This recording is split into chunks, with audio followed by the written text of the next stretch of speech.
जी बच्चों, good morning. कैसे हैं आप सब? होप आप सब बहुत अच्छे होंगे और बहुत अच्छे से अपनी पढ़ाई कर रहे होंगे। सबसे पहले मैं ये बता दूं, हमने एक सीरीज स्टार्ट कर रखी है जिसे मैंने नाम दिया है एएस रिवीजन सीरीज, जिसका आज लेक्चर नंबर 2 एंड एएस 2 हम आपके संग आज यहाँ पर स्टार्ट करने वाले हैं। ठीक है, एएस 1 की वीडियो मैंने ऑलरेडी डाल दी है।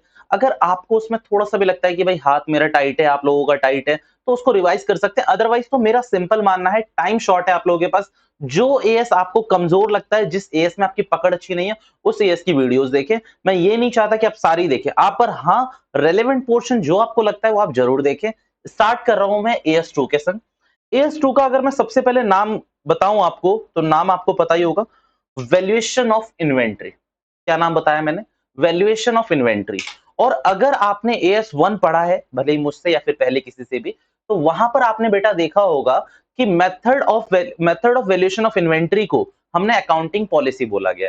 ये अकाउंटिंग पॉलिसी है कि आप किस तरीके से अपने स्टॉक को वैल्यूएट कर रहे हो, कौन सा मेथड लगा रहे हो, कौन सी स्ट्रेटेजी लगा रहे हो, ये डिपेंड करता है। और ये क्या है आपका? ये है आपकी अकाउंटिंग पॉलिसी। क्लियर है यहां तक बात? अब ये बात मैंने हल्का सा कनेक्ट इसीलिए करी ताकि आपको थोड़ा सा उसका भी एक ज्ञान हो जाए कि भाई एएस 1 में इसे अकाउंटिंग पॉलिसी का नाम दे रखा है और कुछ भी नहीं। डिस्कस हम यहां करते हैं डिटेल में। सबसे पहले मैंने आपके संग यहाँ पर डिस्कस करना है कि व्हाट इज इन्वेंटरी। अभी तक आपको सिर्फ ये पता है कि भैया इन्वेंटरी मींस स्टॉक, या फिर वो चीज जो हमने बेचने के लिए खरीदी हो, जो हमने बेचने के लिए खरीदी हो। थोड़ा सा इसी पॉइंट को मैं बड़ा करना चाहूंगा आपके संग। बेटा जो आप ये कह रहे हैं ना कि वो इन्वेंटरी जो हम बेचने के लिए कर रहे हैं, अब मेरा ये प्रश्न है आपसे, मेरा ये क्वेश्चन है आपसे, क्या इन्वेंटरी बनी बनाई आए यही जरूरी है? मींस मान लीजिए मेरी एक लैपटॉप की शॉप थी, लेनोवो। ठीक है, मैं लेनोवो के लैपटॉप लेता था, बेच देता था। यहां आपकी स्ट्रेटेजी लग जाएगी कि भैया फिनिश रूट की बात कर रहे हैं, स्टॉक ले रहे हैं, स्टॉक बेच रहे हैं, खत्म कहानी। I am a trading company. What if I am manufacturing company? What if अगर मैं मैन्युफैक्चरिंग कंपनी हूं तो? अगर मैं मैन्युफैक्चरिंग कंपनी हूं तो हो सकता है मेरे पास रॉ मटेरियल भी हो सकता है मेरे पास वर्क इन प्रोग्रेस भी हो, और फिर मैं उससे क्या बनाता हूं? अपना फिनिश गुड। तो इन्वेंट्री की डेफिनेशन सिर्फ फिनिश गुड तक ना रोकें। हालांकि आपकी जो डेफिनेशन है ना, वो खुद भी ये बताती है कि रॉ मटेरियल भी हो सकता है इसमें और वर्क इन प्रोग्रेस भी हो सकता है। थोड़ा सा हम इसको एनालिटिकल पॉइंट से देखते हैं। स्टार्ट कर रहा हूं मैं, आ जाओ। सबसे पहले लिखा हुआ है inventory means assets held for sale. बेटा यहां तक तो क्वेश्चन आपकी बात सही कह रहा है, मींस फिनिश गुड की बात कर रहा है। भैया पहले हमें ये बता दो, क्योंकि ये रिवीजन सीरीज और थोड़ा सा फास्ट भी चलोगे, तो क्या ये डेफिनेशन लिखने की आ सकती है? What is inventory? The answer is no. But बेटा सिर्फ आप एएस, सिर्फ वो 20 नंबर के लिए पढ़ रहे हैं, तो स्ट्रेटेजी में कहीं ना कहीं दिक्कत है मेरे हिसाब से। क्योंकि आप एक बात मानिए, मैं पहला यूज बता देता हूं। आप ये ग्रुप पास करते ही, दोनों ये आईपीसीसी इंटर के जिसमें भी आप हैं उसमें पास करते ही, जो आप जाएंगे, आपको आर्टिकलशिप के लिए अपियर होना है इंटरव्यू में। बेटा वहां इंटरव्यूअर ये ना आपसे 2-3 क्वेश्चन पूछ मारेगा, और उसके सबसे मेन टॉपिक्स होते हैं एएस 2 में से। एएस 2 में से वो बहुत ज्यादा पूछने की कोशिश करता है कि how we are valuating finish good, ये व्हाटएवर। तो वो आपको वहां भी याद रखना है।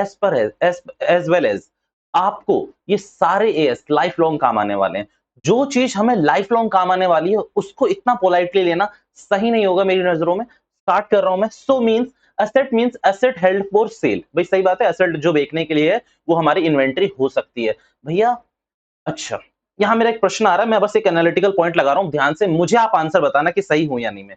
अच्छा एक बात बताओ, कई बार तो हम मशीनरी भी बेचते हैं, कई बार तो हम अपनी बिल्डिंग बेच देते हैं, तो वो भी तो एसेट है, क्या वो स्टॉक है? मैंने कहा नहीं बेटा, यहां पर कोर्स ऑफ बिजनेस लिखा है, नॉर्मल कोर्स ऑफ बिजनेस। अब ध्यान इस बात पे देना है आपको कि क्या आप रेगुलरली बेचते हो बिल्डिंग, क्या आप रेगुलरली मशीनरी बेचते हो? अगर आंसर इज यस, तो योर स्टॉक इज मशीनरी। आपका स्टॉक क्या है? मशीनरी आपका स्टॉक है। अब लेट से मैं एक कंपनी का नाम लेता हूं, रोथन बर्जर। रोथन बर्जर ये क्रशर मशीन बनाती है। अब बेटा ये क्रशर मशीन बनाती है तो बेचती क्या होगी? क्रशर। क्रशर मशीन ही बेचती होगी ना पूरा का पूरा। तो यहां पर मशीनरी उसकी एसेट जरूर है, बट कौन सी एसेट में फॉल करेगी? इन्वेंट्री में, करंट एसेट में, क्योंकि वो बनाती है, होल्ड करती है, बेच देती है। अब लेट से किसी गुड ट्रांसपोर्ट एजेंसी ने कोई ट्रक खरीदा, मेरी बात ध्यान से सुनना, एनालाइज जितना करोगे उतना बेटर है, उतना बेटर है। किसी गुड ट्रांसपोर्ट एजेंसी ने एक ट्रक खरीदा, बेटा वो ट्रक को क्या दिखाएगी? कि मेरी एसेट है। व्हीकल में दिखाएगी कि भाई मेरी एसेट है। बट अगर जिसने उससे खरीदा, उसने जिससे खरीदा, लेट से उसने महिंद्रा का ट्रक खरीदा है, किसी का भी खरीदा है, महिंद्रा का ट्रक खरीदा है, उस महिंद्रा के ट्रक ने जो उसे बेचा है, क्या उसकी बुक में भी वो एज अ ट्रक शो हो रही होगी? The answer is no.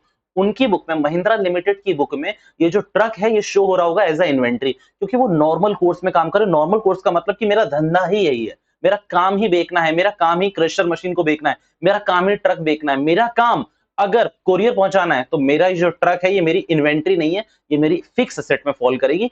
Asset जरूर है बट फिक्स एसेट में फॉल करेगी, एंड फिक्स एसेट को मैं नॉर्मल कोर्स ऑफ बिजनेस में रेगुलरली नहीं बेचता अनटिल अनलेस वो टेक्नोलॉजी खराब हो जाए, अनटिल अनलेस वो बिल्कुल काम की ना रहे, या फिर कोई भी मुझे लग रहा है कि अब इसे चेंज करने की नीड आ रही है, तब मैं अपनी फिक्स एसेट को क्या करता हूं बच्चों, चेंज करता हूं। क्लियर है यहां तक? अच्छा भैया इस डेफिनेशन में इतना टाइम लगा दिया आपने, बेटा पॉइंट क्लियर होना चाहिए ना, कल को AS2 हमसे कोई पूछ दे तो एकदम क्लियर होना चाहिए कि आप किसी को भी बता सको कि भाई ये AS2 है, इन्वेंट्री में ये चीजें होती हैं। यार 11th में और इंटर के बच्चों में कुछ तो फर्क दिखाओ।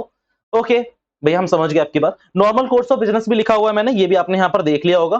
क्या दिखा रखा है मैंने? नॉर्मल कोर्स ऑफ बिजनेस, ये लाइन सबसे ज्यादा हाईलाइटेड रखना, नॉर्मल कोर्स ऑफ बिजनेस। और भाई डेफिनेशन को कहा गया और फॉर कंजम्पशन। अब कंजम्पशन में यहाँ पर दो चीजें मैं अज्यूम कर लेता हूँ, कंजम्पशन पे यहाँ दो चीज आ सकती है, या तो यहाँ आ सकता है फिनिश्ड गुड और यहाँ पर दूसरा आ सकता है क्या बेटा, WIP, sorry my bad, not finished good, यहाँ पर आ सकता है RM, रॉ मटेरियल।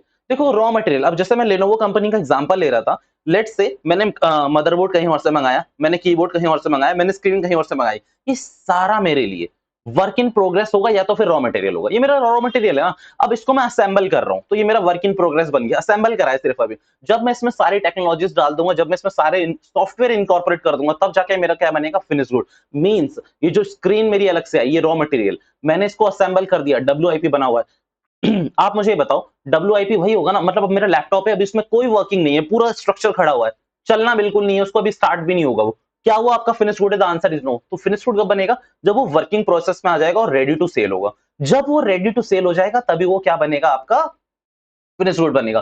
कुछ बच्चों को यहाँ पर आ सकता है भैया लैपटॉप में स्क्रीन लग गई, मदरबोर्ड लग गया, सॉफ्टवेयर लग गए सारे, बट अभी भी वर्किंग नहीं है, तो क्या वो फिनिश गुड नहीं है? The answer is no. बेटा आप एक और एग्जांपल लेते हैं, एग्जांपल को चेंज करते हैं। बाइक तो ली होगी आपने कभी भी? नहीं सर बाइक तो नहीं ली, इंटर के बाद लेंगे। वेरी गुड बेटा, यही सोच होनी चाहिए। आप मेरी बात सुनो, अगर कोई बाइक आपको, मैं शोरूम में, मैं सेलर बना, मैं आप आए मेरे पास, मैंने कहा हाँ जी, आपने कहा सीए इंटर स्टूडेंट हो, मैंने वहीं से भगा दिया, फिर आपने कहा कि पैसे हैं मेरे पास तो मैंने अंदर आने दिया, ठीक है, ये लॉजिक होता है बेटा, मार्केट प्रैक्टिस आपको पता होनी चाहिए। तो अगेन आगे आता हूं, तो आपने मेरे से बोला कि मेरे को बाइक दिखाओ, मैंने बोला अच्छा ठीक है मैं बाइक दिखाता हूं। मैंने आपको एक मस्त बाइक दिखाई, हीरो होंडा। आपके लिए मस्त वही है बेटा, हमारे लिए भी मस्त वही है, स्प्लेंडर दिखाई मैंने आपको, क्योंकि आर्टिकल शिप के लिए बहुत दूर दूर जाना पड़ता है ना, स्प्लेंडर बहुत अच्छा माइलेज देती है, स्प्लेंडर मैंने आपको दिखाई। आपने स्प्लेंडर देखी, आपको पसंद नहीं आई, आपने स्टार्ट जैसे ही करा वो स्टार्ट नहीं हो रही थी। आपने कहा क्या, आपने मुझसे पूछा ये कि स्टार्ट क्यों नहीं हो रही? मैंने कहा अभी इंजन में ना एक सॉकेट डलता है, वो सॉकेट नहीं डाला मैंने इसमें। क्यों? वो सॉकेट आता है 15-20 हजार का, तू पैसे देगा तब मैं डालूंगा, और एक काम करे तो तू खुद डलवा दियो। मतलब मैंने कहा आप खुद डलवा लेना बाहर से। आप कहोगे आप पागल हो क्या, आप सेल्समैन को कहोगे आप पागल हो क्या, ये वर्क इन प्रोग्रेस है, अभी इसको पूरा फिनिश गुड बनाओ तब इसको शोरूम में लाओ। This is not ready for sale, this is not ready for sale. अगर मैं बाइक में बोलूं टायर ही नहीं है, टायर बाद में लगेंगे, चलेगा क्या आपको? अब ये मत बोल देना कि हम तो इतने डेस्परेट है वो बाइक भी ले लेंगे, नहीं नहीं चलेगा। चलाओगे कैसे? तुम्हारे लिए चल जाएगा, वो बाइक कैसे चलेगी? नहीं चलेगी ना। तो सिंपल है, जब तक रेडी फॉर सेल ना हो जाए तब तक मैं उसको वर्क इन प्रोग्रेस बोलूंगा, और एक नॉर्मल मेंटालिटी का बंदा उसको जब तक नहीं खरीदेगा तब तक मैं उसको क्या बोल सकता हूँ, रेडी फॉर सेल नहीं बोल सकता। खत्म कहानी। अब ये work in progress, raw material और WIP में मैं इतना लड़ूंगा नहीं, खत्म करो इसको, ठीक है, यहीं पर खत्म करो। मैंने बता दिया दो काम में आ सकते हैं raw material, production of good और रेंडरिंग ऑफ सर्विसेज। क्या बोला मैंने? Production of good and rendering of services. मेरी बात ध्यान से सुनना, ये एएस सर्विसेज की बात नहीं करेगा, ये एएस सर्विसेज की बात नहीं करेगा, बट सर्विसेज के नॉर्मल कोर्स में अगर कोई फिक्स, कोई गुड्स यूज हुए हैं उसकी बात करेगा। भैया दोबारा रिपीट करना प्लीज। मैंने कहा देखो ये सारे गुड्स की बात कर लेगा, नो डाउट, मैं I am agree with you, but अगर कोई सर्विस प्रोवाइडिंग इंडस्ट्री है, अगर वो कंप्लीटली सिर्फ सर्विस में वो करती है डील, सिर्फ सर्विस, तो ये एएस उससे बाहर है। ये इसका कहेगा मैं डील नहीं करता, दूसरा एस देखेंगे कोई। अगर अगर वही सर्विस प्रोवाइडिंग इंडस्ट्री कोई गुड्स भी सप्लाई करती है आपको, एग्जांपल देता हूं मैं, अर्बन क्लैप का नाम सुना है आपने? अर्बन क्लैप, अर्बन क्लैप वाले मेरे घर पे आए, एसी को रिपेयर करने आए, ठीक है, एसी उन्होंने रिपेयर करा बेटा, they are providing service to me, but उन्होंने ये बोला कि आपके एसी का मतलब कोई एक ऐसा पार्ट था जो खराब है, 5,000 रुपए का है। मैंने कहा आपके पास है क्या? उन्होंने कहा हाँ। अब उन्होंने वो 5,000 का प्रोडक्ट में लगा लिया, मैंने से बोला ये आपकी इन्वेंट्री है क्या? उसने कहा ऑब्वियसली ये मेरी इन्वेंट्री है। अच्छा, क्योंकि वो उसको हिसाब देना पड़ेगा ना शाम को जाकर, जहाँ भी उसका वेयर हाउस है, जहाँ भी उसका ऑफिस है, उसको हिसाब देना पड़ेगा कि मैंने 4 ये इतने इसमें लगा दिए, यहाँ इसमें लगा दिए, तो दिस इज़ व्हाट? इन्वेंटरी। तो उसकी बात मैं यहाँ कर लूँगा, बट उसने जो सर्विस प्रोवाइड करी उसकी बात मैं यहाँ नहीं कर पाऊँगा। सॉरी फॉर दैट, आगे बढ़ते हैं। ओके, फिर टाइप्स ऑफ इन्वेंटरी में मैंने ये 3 बातें तुम्हें जो बताई, वो मैंने लिख के भी रखी हुई है, पर मेरा मानना है बातें कर लेते हैं अपन, वो ज़्यादा सही रहेगा, क्योंकि एएस मैं आपको सिंपल बता देता हूँ। मैं आपको एकदम फैक्चुअल बात बताता हूँ, देखो। ये आपकी एसएम लगी हुई है, स्टडी मैट, ठीक है? आपके पास जिस भी फैकल्टी की बुक है वो भी आपके पास होगी। बेटा इस स्टडी मैट से ही हमने सारे कॉन्सेप्ट बनाए हुए हैं, इस स्टडी मैट में सारी चीजें लिखी हुई हैं। बेटा अब अगर स्टडी मैट ही पढ़ना है बार-बार तो एनालाइज करने का मौका ही नहीं मिलेगा। तो मेरा मानना है एनालाइज कर लो मेरे संग। एग्जाम का कोई भी क्वेश्चन आप नहीं कर पाओ या फिर नॉर्मल लाइफ सिचुएशन में आप कोई भी आंसर ना दे पाओ, ऐसा कोई हो ही नहीं सकता। ऐसा कभी नहीं होगा। एनालाइज करना सीख जाओ बस, ठीक है? सो टाइप ऑफ इन्वेंटरी में हमेशा 3 तरीके की इन्वेंटरी बताऊंगा मैं आपको। Raw material, work in progress and finished good. Raw material में हेल्ड फॉर कंजम्पशन यूज करूंगा मैं, held for consumption. Work in progress में हेल्ड इन प्रोसेस। सबसे पहले जितना भी सामान आया मेरे पास, स्क्रीन आई, लैपटॉप, मदरबोर्ड आया, कीबोर्ड आया, ये सारे अलग अलग तरीके से आए, ये मेरा रॉ मटेरियल है। इन सबको जब मैंने प्रोसेस में डाल दिया, मतलब मैं इनको ज्वाइंट कर रहा हूँ, सॉकेट लगा रहा हूँ, तारे वारे फिक्स कर रहा हूँ, जो भी है, ये मेरा वर्क इन प्रोग्रेस है, क्योंकि ये हेल्ड फॉर क्या है? प्रोसेस है, हेल्ड इन प्रोसेस है। अब ये पूरा रेडी हो जाए, हेल्ड फॉर सेल हो जाए, तो मैं इसे क्या कह दूंगा? Finished good. यहां तक तो मैं सिर्फ आपसे ना नॉलेज की बातें कर रहा हूं अभी। अभी तो एग्जाम का शुरू भी नहीं हुआ मुद्दा, बट एग्जाम का पहला मुद्दा आपकी स्क्रीन पे आ चुका है। ये प्रश्न 5 नंबर के लिए आपसे पूछा जा सकता है। भैया थ्योरेटिकल क्वेश्चन पूछा जा सकता है? मैंने कहा यस। ये वाला क्वेश्चन मुझे लगता है पूछा जा सकता है कि इस एएस में not covered under this as, मतलब इस एएस में क्या-क्या कवर नहीं है। तो ये 5 चीजें, 4 चीजें जो भी है, ये आपको लिख के देनी है। मैं बता रहा हूँ, आपके संग डिस्कस कर रहा हूँ। 2 तो इसमें से एएस है, 2 इसमें से एएस है। एएस 13 पढ़ना है आपको, हम करेंगे उसकी भी रिवीजन। एएस 13, जो एएस 13 में बात होगी वो यहाँ नहीं करूंगा, अगर यहाँ बात करूंगा तो वहां नहीं करूंगा, क्योंकि अगर मैं दोनों जगह करूंगा तो इसे ओवरलैपिंग कहेंगे। बात समझे? धीरे से बता। एएस 13 में वैल्यूएशन करते हैं हम किसकी? इन्वेंट्री की। भैया उसमें भी इन्वेंट्री, मैंने कहा समझो। अच्छा, मैन्युफैक्चरिंग इंडस्ट्री हो, आप ट्रेडिंग इंडस्ट्री बनो। अब आप ट्रेडिंग इंडस्ट्री बनो, आपका काम है पोर्टफोलियो मैनेजमेंट का, आपका काम है सिक्योरिटी एडवाइजरी देने का, मतलब सर्विसेज की बात नहीं कर रहा। आप क्या करते हो? होल्डिंग्स करते हो, इन्वेस्टमेंट खरीदते हो, उसे बेचते हो, यही आपका धंधा है। आप इन्वेस्टिंग कंपनी हो मालिक। आप क्या हो? इन्वेस्टिंग कंपनी हो। अगर आप इन्वेस्टिंग कंपनी हो तो आपका स्टॉक कहां होगा? तो आपने कहा ऑब्वियसली मेरा स्टॉक क्या होगा? शेयर्स में होगा, डिबेंचर्स में होगा, सिक्योरिटीज में होगा, बॉन्ड्स में होगा, इन सब में होगा। मैंने कहा उसकी बात मैं यहां नहीं करूंगा। आपने कहा क्यों नहीं करोगे? मैंने कहा क्योंकि उसके लिए मैंने स्पेशली एक एएस तुम लोगों को बताना है, एएस 13। अगर मैं वो यहाँ भी बता दूं और वहां भी बता दूं तो दिक्कत होगी, तो एएस 13 में बात करेंगे इन सारी चीज की। तो ये आउट ऑफ द स्कोप है, ठीक है? दूसरा दूसरा एएस 7 सुना है? हाँ सुना है। क्या है? कंस्ट्रक्शन कॉन्ट्रैक्ट मींस आप एक बिल्डर हो बेटा, आप कॉन्ट्रैक्ट करते हो, आप कॉन्ट्रैक्ट पे लेते हो। मैं मान लो ओनर हूं उस प्रॉपर्टी का, मैंने आपको एक कंस्ट्रक्शन कॉन्ट्रैक्ट दे दिया कि भाई मेरे लिए 20 मंजिल इमारत बना के दो मुझे। मैंने रेम्यूनरेशन और जो भी आपकी फीस वीस थी, जो भी आपकी वो थी, वो मैं वहां पर डिस्कस करूंगा। मैंने डिस्कस कर लिया आपके संग। बेटा उस इन्वेंट्री को भी आप यहाँ पर नहीं कर सकते। अब आप कहोगे देखो वो मेरे लिए क्या है, सुनना मेरी बात ध्यान से सुनना, मैं इसकी बात करना चाहूंगा। क्वेश्चन इसमें से नहीं पूछेगा, क्वेश्चन में सिर्फ ये पूछेगा कौन कौन से पॉइंट्स कवर नहीं है, बट मैं थोड़ा सा डिटेल में ना आपको एक एनालिटिकल व्यू देना चाहता हूं। अगेन दोबारा से ध्यान से सुनना। आप एक बिल्डर हो, आपका नाम है मिस्टर राम, ठीक है? मैं प्रकाश, आपका नाम है मिस्टर राम। मैंने आपको एक कॉन्ट्रैक्ट दिया कंस्ट्रक्शन का, ओके? अब आपको क्या करनी है? मेरे लिए बिल्डिंग बनानी है। बेटा वो बिल्डिंग किसकी जगह पे बन रही है? मेरी। बनवा कौन रहा है? आप। सुनना मेरी बात। वहां पर बनवाने से पहले आप लाए सीमेंट, आप लाए सरिया, आप लाए ईंट, आप लाए बालू, रेत, जो भी लगता है आप लाए। पक्की बात? ये what is this? This is raw material. आपको ये बोलना चाहिए कि भैया ये रॉ मटेरियल है, पक्की बात है, हम आपको कह रहे हैं रॉ मटेरियल है, रॉ मटेरियल है, रॉ मटेरियल है। मैंने कहा देखो सुनो मेरी बात भी तो सुनो। आपने कहा नहीं नहीं हम नहीं सुनेंगे। मैंने कहा सुनो तो। आपने कहा हम नहीं सुनेंगे। मैंने कहा रॉ मटेरियल है। आपने कहा आप सुन लिया। ऑब्वियसली जितना भी प्रोडक्ट एक कॉन्ट्रैक्टर ला रहा है वो रॉ मटेरियल ही है। चलो अच्छी बात है। बट जी बिल्डिंग बन रही है, अभी वर्क इन प्रोग्रेस है, तो क्या इसे आप डब्ल्यूआईपी कहना शुरू कर दोगे? द आंसर इज यस, आप इसे डब्ल्यूआईपी बोल दोगे। बट क्या ये आपकी फिनिश गुड बनेगी? The answer is no. यार आप इसको सेल थोड़ी करोगे, आप तो इसको हैंडओवर कर दोगे ना। और आप इसको रॉ मटेरियल स्टॉक तक को कहा है मैंने, उस बिल्डिंग पे आपकी नजर ही नहीं जानी चाहिए। वो बिल्डिंग क्रिएट हो रही है बट वो स्टॉक आपका नहीं बनेगा। वो कंस्ट्रक्शन कॉन्ट्रैक्ट में मैं डिटेल में बात करूंगा। बस मेरा यहां पर मुद्दा जहां तक था मैंने रोक दिया है, आप ध्यान से सुनना। जो सीमेंट ला रहे हो, जो सरिया ला रहे हो, जो ईंट ला रहे हो, जो भी पत्थर वत्थर ला रहे हो, जो भी क्रशर वशर करने के लिए जो भी चीज ला रहे हो, वो आपका स्टॉक का पार्ट बनाओ। बट वो जो बिल्डिंग बन रही है उसमें ध्यान मत दो, क्योंकि उसका रिकॉग्निशन एज पर AS7 होना है।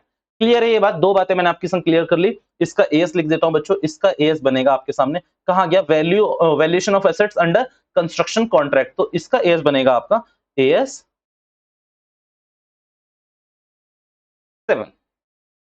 चलिए आगे बात कर लेते हैं। तीसरी बात, वैल्यूएशन ऑफ सर्विसेज। अब ये मैं आपसे बात ऑलरेडी कर चुका हूं, तो मैं इसको यहां पर डिस्कस नहीं कर रहा। ओके, मैं ऑलरेडी बात कर चुका हूं। Agriculture item, natural gas, mineral oils, ORS. ORS क्या होता है पता है? पता है या नहीं? धातु। अरे मेटल, कुछ भी बन सकता है ना ओरस से तो। वैसे तो ये जो धातु है आपका, ये कुछ भी बन सकता है। सोना भी आपका धातु ही होता है ना मेरे हिसाब से। अब इफ आई एम रॉन्ग मुझे करेक्ट कर देना, बट मेरे हिसाब से ये होता है। अब मैंने ओरस की डेफिनेशन पढ़ी नहीं है, पढ़ी भी थी तो किस जमाने में पढ़ी थी, जब से सीए करना शुरू करा तो वो सब भूलने लगा मैं।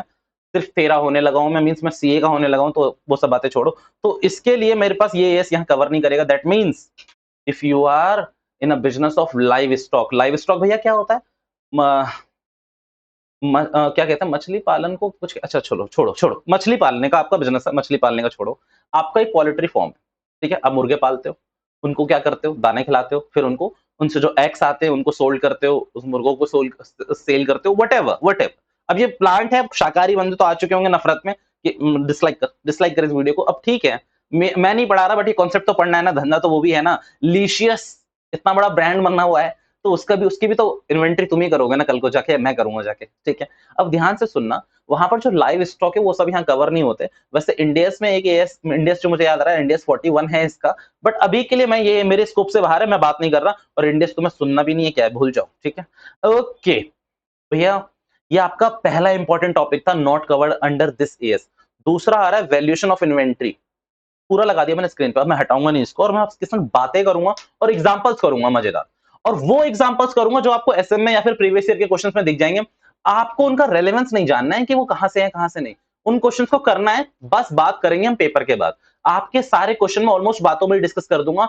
एनालाइज आपको सिर्फ मेरे संग करना है, मेरी वीडियोस में करना है, खत्म कहानी। आप मेरी बात ध्यान से सुनना, क्योंकि this is not a regular batch कि मैं क्वेश्चन लगाऊं आपके सामने, वो क्वेश्चन को लिखूं पूरा और उस क्वेश्चन को सॉल्व करूं और फिर जाकर उस क्वेश्चन का आप जवाब दो। ऐसा नहीं चल सकता, तो थोड़ी सी मेहनत हम दोनों को ज्यादा करनी है। This is not a fast track batch for me, this is fast track batch for you as well. Okay, आ जाओ। ये इंपॉर्टेंट टॉपिक है, सो वेरी इंपॉर्टेंट, मार्क करना मैं भूल गया, तो अब आप कर लो। चलिए, आपने मार्क कर लिया होगा मेरे संग, वेरी इंपॉर्टेंट, चलो मार्क कर लिया, अच्छी बात है। भैया ये रॉ मटेरियल की बात, मैंने कहा रुक जाओ रुक जाओ, क्या मैंने स्टार्ट करा? नहीं, तो मैं स्टार्ट करूंगा। सबसे पहले वैल्यूएशन ऑफ इन्वेंटरी में ये सबसे इंपॉर्टेंट पार्ट है एएस का। ये क्या है? सबसे इंपॉर्टेंट पार्ट है आपके एएस का। मेरी बात ध्यान से सुनना, सुन रहे भैया? सुन रहे हैं? बोलो। मैंने कहा सबसे पहले आपको स्टॉक को दो तरीके से बांट देना भैया, बट स्टॉक थ्री टाइप्स के होते हैं। मैंने कहा दो तरीके से ही बांटो, क्लब कर दो, फिनिश्ड गुड और डब्ल्यूआईपी को क्लब कर दो आपस में, और रॉ मटेरियल को अकेले पड़े रहने दो। भैया अगेन, इन्वेंट्री को सिर्फ वैल्यूएशन के हिसाब से दो तरीके से बांटो, वर्क इन प्रोग्रेस और फिनिश गुड को एक क्लब कर दो और रॉ मटेरियल को अलग पड़े रहने दो। क्लियर है मेरी बात? भाई हम तो अभी आपसे कह ही रहे थे कि डब्ल्यूआईपी और फिनिश गुड में फर्क नहीं होता। मैंने कहा नालायक को, ऐसा नहीं होता, आप ऐसा समझो, अभी बस समझो, कॉन्ट्राडिक्ट मत करो बातों को। ओके, वर्क इन प्रोग्रेस और फिनिश गुड को आपने एक तरफ लिया, रॉ मटेरियल को आपने छोड़ दिया। रॉ मटेरियल की बात मैं बाद में करूंगा आपसे, रॉ मटेरियल के एग्जांपल्स में बाद में डिस्कस करूंगा, बट अभी मेरा मुद्दा है क्या? ये आपका डब्ल्यूआईपी एंड फिनिश गुड, और इसमें सिर्फ एक लाइन लिख के छोड़ दी है इसने, ड्राफ्टमैन ने, आपके लॉमैन ने, जो भी कह लो, एमसीए ने, व्हाटएवर। एट कॉस्ट और NRV whichever is lower, और इसी में आपकी कहानी क्लास 11 से शुरू हो जाती है, मैंने देखा है। एट कॉस्ट और NRV whichever is lower, at cost और NRV whichever is lower. अब इसका मुद्दा समझ लो ध्यान से। बेटा कॉस्ट भी आपको कोई बताएगा क्या? The answer is no. Cost आपको पता होनी चाहिए। अगर आपके हाथ में जो फोन है या फिर आपने अभी लैपटॉप में जो आप ये वीडियो देख रहे हो, इसकी कॉस्ट मैं आपको बताऊंगा? ऑब्वियसली नो, इसकी कॉस्ट आपको पता है, क्योंकि यू आर द परचेजर। आपने ये चीज खरीदी है, तो यू आर द परचेजर, तो यू हैव अ राइट कि भाई आपको पता होना चाहिए ना, you have right, it's your duty, it's your duty कि आपको पता होना चाहिए कि इसका क्या प्राइस है। अदरवाइज आप अलर्ट कस्टमर नहीं हो ना, तो आपको इसका प्राइस पता होगा। तो कॉस्ट कभी भी आपको क्वेश्चन बता देगा, आपको उसको कैलकुलेट नहीं करना है कि मेरी कॉस्ट क्या होगी, वो बाद में मैं बात करूंगा कि कौन सी कॉस्ट कैलकुलेट होती है। अभी के लिए ये जो कॉस्ट यहां पर लिखी हुई है, ये मुझे क्या होगी पता होगी। और यहां मैंने दूसरा लिखा हुआ है NRV whichever is lower. What is NRV? Net realisable value. क्या बोला मैंने? नेट रियलाइजेबल वैल्यू, ये आपके एनआरवी है। अच्छा, मतलब अगर एक मुद्दा मैं पकड़ लूं, ध्यान से सुनना, भैया अगर वर्क इन प्रोग्रेस और फिनिश्ड गुड है तो उसमें मुझे कॉस्ट और एनआरवी पता चल जाए, इन दोनों में से जो कम होगी मैं उसमें अपनी बुक में इसको बुक करूंगा, मतलब अपनी बुक में उसी पे अकाउंट करूंगा जितने पे होगी। अगर मान लीजिए एक छोटा सा एग्जांपल पकड़ते हैं हम, छोटा सा, बहुत छोटा सा। मान लीजिए अगर मेरी किसी भी प्रोडक्ट की, मतलब फिनिश गुड है जो भी है, मेरी कॉस्ट है कितनी रुपए है, 70 रुपए। कितनी है बच्चे, 70 रुपए। और उसकी एनआरवी मैं आपको बता रहा हूं, उसकी एनआरवी है मेरी 80 रुपए। तो मैं किस पे कैलकुलेट करूंगा, मैं करूंगा 70 रुपए पे कैलकुलेट। मैं ये कहना चाहता हूं, अगर वाइस वर्सा करते हैं, 80 की कॉस्ट कर दे और एनआरवी 70 की कर दे, तो मैं किस पे वैल्यूएट करूंगा, एनआरवी पे। बिकॉज कॉस्ट और NRV whichever is lower, that is my agenda, that is my motto. Cost का मैंने आपको ऑलरेडी क्लियर कर दिया कि क्वेश्चन बताएगा आपको चीज चीज के। भैया व्हाट इज एनआरवी एंड क्या इसे हमें कैलकुलेट करना है, the answer is yes. Net realisable value आपको कैलकुलेट करनी है। क्वेश्चन अगर आपको सामने से दे दे तो यूं करके ऐसे यूं कर लेना, मींस क्वेश्चन भगवान है बेटा, क्वेश्चन ने दे दी। बट अगर नहीं दी तो भैया नीचे आ जाओ। एक फॉर्मूला बता दिया आपको कि आपकी एनआरवी का सेलिंग प्राइस पता करो, आप सेलिंग एक्सपेंस करो और कॉस्ट ऑफ कंप्लीशन करो। अब देखो बच्चों, अगर आप मेरे संग ध्यान से पढ़ रहे हो ना, तो एएस आपको क्रैक करेगा। यहाँ पर एएस में आपका दिमाग घूम जाना चाहिए। सुनो, पता है, आप ना क्वेश्चन करो खुद से कि भैया आप कैसी बात कर रहे हो, वर्क इन प्रोग्रेस बिकता है क्या? और आपने अभी यहाँ पर क्लब कर दिया वर्क इन प्रोग्रेस को और फिनिश्ड गुड को। तो वर्क इन प्रोग्रेस बिकेगा कैसे भैया, और उसकी कैसे पता चलेगी हमें कि उसका सेलिंग प्राइस क्या है? आपको कैसे पता चल सकता है? मींस जिस बाइक में इंजन ही नहीं है वो बिक जाएगा क्या? जिस लैपटॉप का कनेक्टिविटी ही नहीं है, सॉफ्टवेयर ही नहीं है अभी, वो क्या बिक जाएगा? The answer is no. तो भैया डब्ल्यूआईपी के एनआरवी निकलता भी नहीं होगा मुझे लगता है। मैंने कहा देखो बात समझो, मैंने कहा आप बात समझो, क्वेश्चन आपके माइंड में ये आ जाना चाहिए, पक्की बात। अब अगर नहीं आया तो मैं बता रहा हूं, ये बिल्कुल सही क्वेश्चन था आपका। अब मेरी बात ध्यान से सुनना बेटा, यहां पर सेलिंग प्राइस ये फिनिश गुड का भी है, तो पहले मैं फिनिश गुड की बात कर लेता हूं। फिनिश गुड के केस में सेलिंग एक्सपेंस आएगा और कॉस्ट ऑफ कंप्लीशन मैं अभी हटा रहा हूं, मैं हटा रहा हूं। अगर मेरी बात ध्यान से समझो, किधर बनाऊं मैं एग्जांपल, चलो मैं इधर ही बना रहा हूं। एग्जांपल 1 है मेरा ये,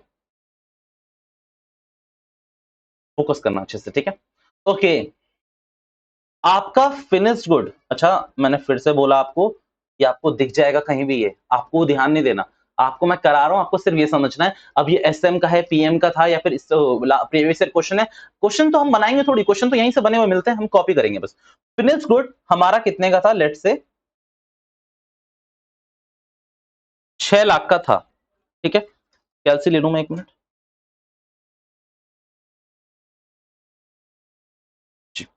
चलिए, फिनिश्ड गुड हमारा कितने का था, 6 लाख का था, जिसमें से मैंने 75% बेच दिया।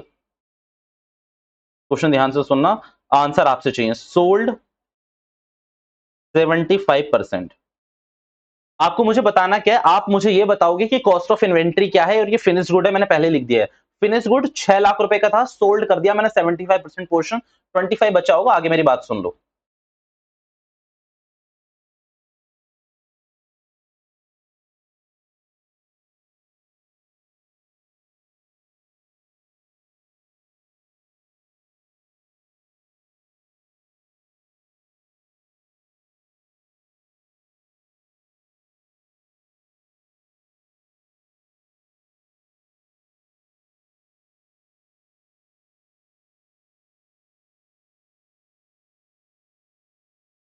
एस्टिमेटेड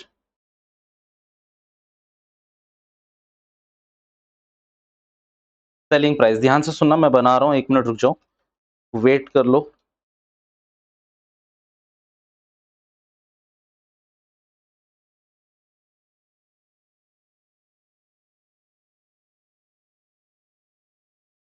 एस्टिमेटेड सेलिंग प्राइस है 1,60,000 रुपए। बेटा क्वेश्चन रेडी, और ये आपको क्वेश्चन दिखेगा आगे, आप मेरे को याद करोगे। एग्जाम्पल 1 रिपीट कर रहा हूं मैं, दोबारा से सुनना। आपका फिनिश गुड था 6 लाख रुपए का, 75% आपने बेच दिया, यानी कि 6 लाख का 75% यानी कि 4,50,000 रुपए आप निपटा चुके हो। बचा कितना है, 1.5 लाख रुपए। भाई अगर 6 लाख का 25% करोगे तो 1.5 लाख आएगा। एक बार मैं करके देख लूं, बिकॉज आई डोंट वांट कि ना ये क्लरिकल एरर्स हो। 1.5 लाख रुपए पक्की बात है। अब इस 1.5 लाख के स्टॉक को आपको रिकॉर्ड करना है बुक्स में।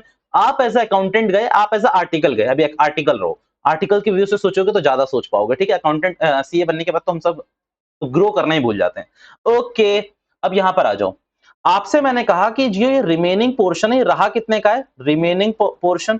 तो आपने लिखा रिमेनिंग पोर्शन भैया, रिमेनिंग स्टॉक बचा हुआ है 1.5 लाख का। अच्छा, अभी मैंने आपसे एक बात करी थी कि कॉस्ट भी आपको कोई और बताएगा, the answer is no. Cost आपको कोई नहीं बता रहा, तो कॉस्ट कितनी है? 1.5 लाख रुपए है। कॉस्ट कितनी है? 1.5 लाख रुपए है। ये मैं फिनिश गुड की बात कर रहा हूं। भैया एनआरवी निकाले इसकी, चलो एनआरवी निकालते हैं।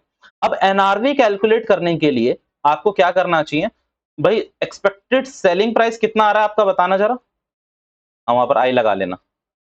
सेलिंग प्राइस कितना आ रहा है आपका? 1,60,000। पक्की बात है, कितना आ रहा है? 1,60,000 रुपए वो एस्टिमेटेड है बिक जाएगा। भैया पर ऐसे नहीं बिकेगा। उसके लिए आपको सेलिंग एक्सपेंस देना पड़ेगा 10%, यानी कि कमीशन वमीशन देना पड़ेगा। तो आप एक काम करो, हमें मिलेगा कितना काट कूट के, मैंने कहा मैं बता दे रहा हूं, आप करो लेस एक्सपेंस करो। और कितना है एक्सपेंस आपका? 10%। तो बेटा 1,60,000 का 10% 16,000 ही होता है। मेरी बात मान लो भैया, हमने आपकी बात मान ली। और जब आप इसे माइनस करोगे तो ये आपका बचेगा आई गेस 1,46,000। पक्की बात है, ये आपकी एनआरवी है। एक बार मैं भी देखूंगा, रुक जाओ नालायक को। हाँ, 1,44,000 नालायक को, यहाँ 6,000 है, यहाँ 6 है, तो 1,44,000 होगा। हो जाती है गलती, कैलसी लेके तुम भी बैठोगे, मेरे को क्या देख रहे हो? तो 1,44,000 रुपीज आपका क्या आ रहा है? एनआरवी आ रहा है। अब मेरी बात ध्यान से सुनना, था कितने का? 1.5 लाख का। मतलब हमारी लागत कितनी लगी हुई है इसमें? 1.5 लाख। और बेचूंगा कितने में मैं? 1,44,000 में। Like what? तो अब आप बताओ, प्रूडेंस का कॉन्सेप्ट पकड़ो। फ्यूचर का एक्सपेंस आपको अभी बुक करना होता है, तो फ्यूचर में इस 1.5 लाख की वैल्यू सिर्फ 1,44,000 मिलेगी। तो एज पर प्रूडेंस, ये कोई नहीं बताएगा आपको, एज पर प्रूडेंस आपको क्या करना चाहिए? रिकॉग्नाइज कर लो। और स्टॉक को किस पे रिकॉग्नाइज करना चाहिए? 144 पे, बिकॉज कॉस्ट और NRV whichever is lower, that's all. ये आपको क्वेश्चन दिख जाएगा। आगे मैं बात कर रहा हूं, ध्यान से सुनो। अब मैं बात कर रहा हूं वर्क इन प्रोग्रेस की। वर्क इन प्रोग्रेस पे आ रहा हूं मैं। चलिए, अरे यार एग्जांपल 1, चलो मैं इधर उधर जाऊंगा क्योंकि आपको नोट करना है, तो साथ साथ कर रहे होगे आप, ठीक है। एग्जांपल नंबर 2,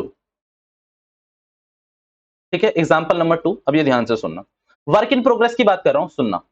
अब यहां पर आपसे क्वेश्चन बोलेगा कि वर्क इन प्रोग्रेस का हमारा कोई गुड बचा हुआ था, जिसपे हमने ₹50 खर्च कर लिए थे। मैं छोटा एग्जांपल बना रहा हूं, कितने रुपए खर्च कर लिए थे? वर्क इन प्रोग्रेस हमने ₹50 तक बना लिया था, ठीक है। अब इसको बेच सकते हो क्या मार्केट में? The answer is no. हमने कहा हम इसे बेच नहीं सकते, बट इसी का अगर फिनिश गुड बना दें, इसका अगर हम फिनिश गुड बना दें, तो वो बिक रहा है कितने में? चलो ₹80 में। कितने में बिक रहा है? ₹80 में बिक रहा है। अब एक बात बताओ, ये फिनिश्ड गुड की एनआरवी है।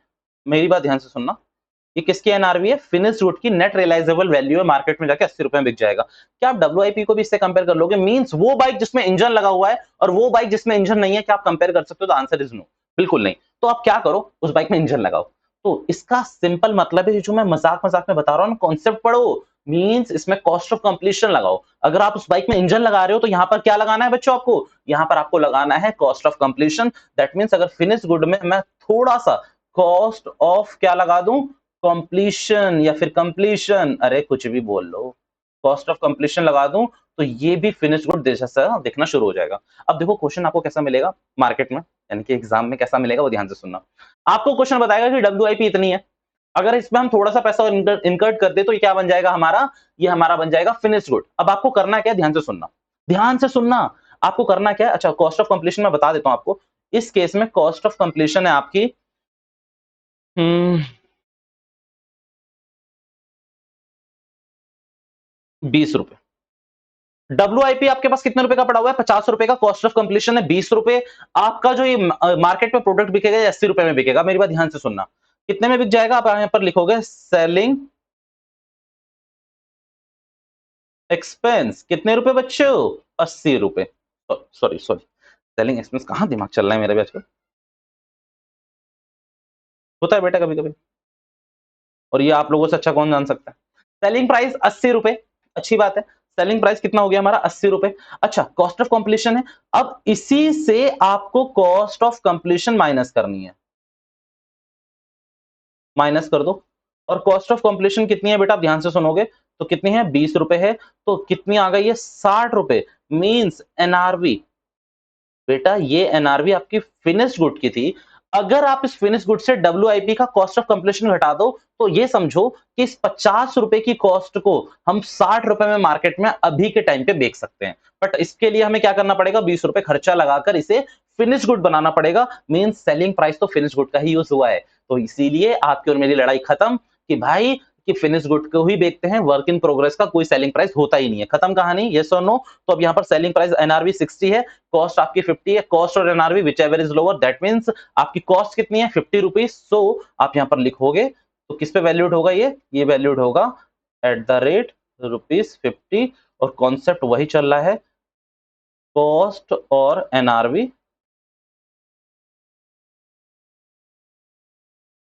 Whichever is lower. अच्छा, मैं इसमें प्रॉपर टाइम दे रहा हूं बिकॉज ये ए से इंपॉर्टेंट है, ये एएस बहुत इंपॉर्टेंट है, इसलिए मैं प्रॉपर टाइम दे रहा हूँ। मैं वॉच की तरफ देख भी नहीं रहा कितने मिनट की वीडियो बन गई, क्या बन गई, ध्यान से सुनना, यूटिलाइजेशन प्रॉपर लेना। ओके, अगेन मैं बातों को रिपीट कर दूं क्या, मींस अगर वर्क इन प्रोग्रेस और फिनिश गुड की बात कर रहे हैं तो मेरे पास सिंपल फॉर्मूला है, कॉस्ट और NRV whichever is lower. Cost मुझे क्वेश्चन बताएगा, एनआरवी अगर मैं फिनिश गुड की निकाल रहा हूं तो that means selling price minus selling expenses, आपकी एनआरवी आ जाएगी फिनिश गुड की। बट अगर मैं डब्ल्यूआईपी की निकाल रहा हूं तो डब्ल्यूआईपी के लिए सेलिंग प्राइस तो फिनिश गुड वाला रहेगा, साथ ही साथ अगर सेलिंग एक्सपेंस तो वो भी माइनस होंगे, बट कॉस्ट ऑफ कंप्लीशन पक्की बातें माइनस होंगे, क्योंकि फिनिश गुड डब्ल्यूआईपी कभी भी मार्केट में बिक नहीं सकता।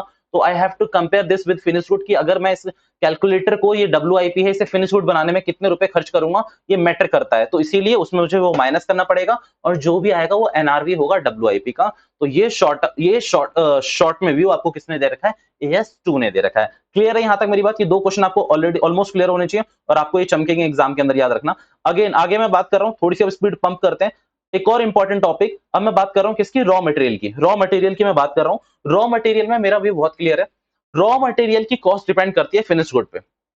यार आप एक बात समझो, ये इसमें कहीं नहीं लिखा हुआ कि डब्ल्यूआईपी की भी कॉस्ट डिपेंड करती है फिनिश गुड पे, सेलिंग प्राइस पे, मैंने बताया आपको। अब ध्यान से सुनना, एनालाइज अपने को करना है, ड्राफ्टमैन ने यही सोच कर डाला था, ड्राफ्टमैन हर चीज लिखने लग गया ना, तो एस जो 4 पन्ने का वो 400 पन्ने का हो जाएगा, तो थोड़ा सा एनालिटिकल पॉइंट हमें अपना खुद इन्वॉल्व करना पड़ता है। अब ध्यान से सुनना, ओके।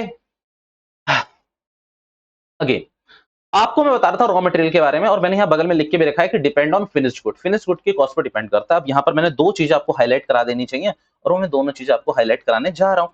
अब यहाँ पर ये चीज हाईलाइट कर लो, और यहाँ पर ये चीज हाईलाइट कर लो। क्या लिखा हुआ है मैंने, इफ फिनिश गुड उसकी एनआरवी ज्यादा है कॉस्ट से, मींस अगर फिनिश्ड गुड की एनआरवी ज्यादा है कॉस्ट से, तो मैं रॉ मटेरियल को वैल्यूएट करूंगा कॉस्ट प्राइस पे। अगर, अच्छा सुनो, क्यों ये ऐसा इसीलिए कह रहा हूं, क्योंकि रॉ मटेरियल की एनआरवी निकालना बहुत मुश्किल है। कैसे निकाल सकता हूं, अब आप कहोगे कि भैया जिसको लाए उसी को रिटर्न कर दो, भैया this is a normal practice, this is a normal practice, the answer is no. भैया मैं कैलसी 10,000 कैलसी के कीबोर्ड्स और सॉफ्टवेयर खरीद के लाया, जो भी इसमें लगता है, अब उसको मैं उसी को वापस कर दूं। अब मैं एक बात बताओ, सिंपल मेरी बात ध्यान से सुनना, इसकी नेट रियलाइजेबल वैल्यू तो हमेशा कम ही आएगी ना। फिर आप मेरे को ध्यान से सुनो, मैंने 100 रुपए के हिसाब से इसके कैलसी के अंदर की चीजें मंगवाई। अब लेट्स से इसमें चीज लगता था मदरबोर्ड, इसमें भी लग रहा है, इसमें भी लगाऊंगा मैं। मदरबोर्ड मैंने 100 रुपए के हिसाब से खरीदा, बेटा वो यहाँ से वहां से यहाँ आया होगा मेरी फैक्ट्री तक, तो एक्सपेंस भी मैंने बियर करे होंगे। अब जिसको बेचूंगा उसके लिए, मेरे लिए तो कॉस्ट इसकी बढ़ चुकी है 110, बेटा उसे 100 रुपए में वो वही नहीं बेच देगा, तो वो मुझसे लेगा ही क्यों। तो एनआरवी प्रैक्टिकली निकलेगी नहीं, और निकलेगी तो हमेशा कॉस्ट से कम ही निकलेगी। तो इसीलिए इसके एनआरवी के पीछे भागो ही मत, रॉ मटेरियल के एनआरवी पे हम रिलाई नहीं करते। हम किस पर रिलाई करते हैं, फिनिश गुड पे। अगर फिनिश गुड की एनआरवी ज्यादा है और कॉस्ट कम है, फिनिश गुड की एनआरवी ज्यादा है और कॉस्ट कम है, तो हम रॉ मटेरियल को वैल्यूट करते हैं एट कॉस्ट प्राइस। बट अगर फिनिश गुड की एनआरवी कम है और कॉस्ट ज्यादा है, फिनिश गुड की, ये मैंने लिखा हुआ एनआरवी कम है और कॉस्ट ज्यादा है, तो हम इसे वैल्यूट करते हैं रिप्लेसमेंट प्राइस पे। और रिप्लेसमेंट प्राइस पता है क्या होता है, करंट मार्केट प्राइस। क्योंकि इसके एनआरवी नहीं निकाल सकता, 100 रुपए में खरीदा था, तो 100 रुपए में आप इसको वैल्यूएट कर दो, आप इसे रिप्लेसमेंट प्राइस पे कर दो। कॉस्ट आपको मान लो 110 पड़ी हुई है, यहां तक आने में 110 कॉस्ट पड़ी हुई है। मैंने आपको बताया ना, 100 रुपए वो क्या कहते हैं जो खरीदा, और 10 रुपए आपका लोडिंग अनलोडिंग जो भी चार्जेस थे मिला के 10 रुपए थे, तो 110 का पड़ा। आप इसे 110 पे नहीं करोगे वैल्यूट, आप इसे किस में करोगे, 100 रुपए में, करंट मार्केट प्राइस में। दिस इज द स्ट्रेटेजी, ठीक है। इस पे क्वेश्चन आपको मैं बहुत उम्दा करवाऊंगा, क्वेश्चन नंबर, मैं इसमें क्वेश्चन नंबर क्या बताऊं आपको, क्वेश्चन नंबर नहीं बताना मुझे आपको, क्योंकि समझ रहा है मेरी बात। नवंबर 2010 का क्वेश्चन है, नवंबर 2010 का क्वेश्चन है बच्चों, मैं आपके संग पूरा का पूरा डिस्कस करूंगा, पूरा का पूरा एनालिटिकल पॉइंट व्यू दूंगा, ध्यान से सुनना उस क्वेश्चन को। बट अभी के लिए मेरी ये दो बातें क्लियर है आपको। अच्छा, मैं जो वो दे रहा हूं आपको, नवंबर 2010 का ही क्वेश्चन है, ध्यान से। अच्छा सुनो, अभी नहीं करा रहा उस क्वेश्चन को, मैं अभी नहीं करा रहा, बिकॉज वो ना लीफो मेथड पे बेस्ड है, अभी मैं नहीं करा रहा। मैं आपको करा रहा हूँ मई 2010 में क्वेश्चन आया था, 4 मार्क्स का, और इंपॉर्टेंट है ये। पहले हमारे ना पीएम में भी हुआ करता था, बट आपके प्रैक्टिस मैनुअल तो अब हट ही चुके हैं। तो एक एग्जाम्पल बैठा लेते हैं, ध्यान से बात उसमें क्लियर हो जाएगी, ध्यान से सुनना। इसमें जो आपको इन्फॉर्मेशन दे रखी है ना, उसको मैं अलग करके बता देता हूँ आपको, क्योंकि इसको पूरा पूरा अगर हम लेते हैं तो मजा ही नहीं आएगा। मजा ही नहीं आएगा ना। चलो चलो मैं अपना बना लेता हूँ। सेम इसी के बेस पे मैं अपना बना लेता हूँ, आपको क्लिक हो जाएगा। मई 2010 में आया था और इस क्वेश्चन का स्क्रीनशॉट लगाना भी बहुत मुश्किल है, क्योंकि बोर्ड ऑफ स्टडीज में इतने पुराने आपके प्रीवियस ईयर के क्वेश्चंस नहीं मिलते हैं। सो इसीलिए अभी के लिए छोड़ो, हम अपनी यूटिलाइजेशन के लिए बैठे हैं। सोर्स ऑफ डॉक्यूमेंट ऑडिट में पढ़ना, यहाँ मत देखो, ठीक है। ओके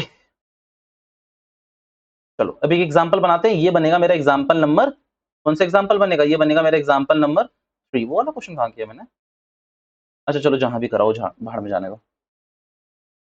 आपको पता होना चाहिए ये कौन सा है, मेरा एग्जांपल नंबर 3 है आपका। चलो थोड़ा अच्छे से एनालाइज करना, ध्यान से सुनना। मैंने क्या बोला कि भाई रॉ मटेरियल की कॉस्ट किस पे डिपेंड करती है? फिनिश्ड गुड पे। किस पे डिपेंड करती है? फिनिश्ड गुड पे। अब ध्यान से सुनना, रॉ मटेरियल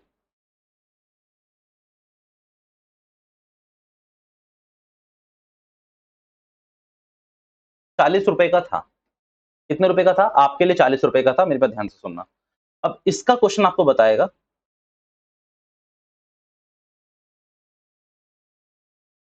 रिप्लेसमेंट प्राइस, जो कि क्वेश्चन ने थोड़ी सी कम कर दी, 38 रुपए कर दी। ठीक है, अब इन दो पे मैं किस पे डिपेंड करूं? ये डिपेंड किस पे करता है? फिनिश्ड गुड पे। अब यहां पर आ जाओ, ये फिनिश्ड गुड है। अब फिनिश्ड गुड का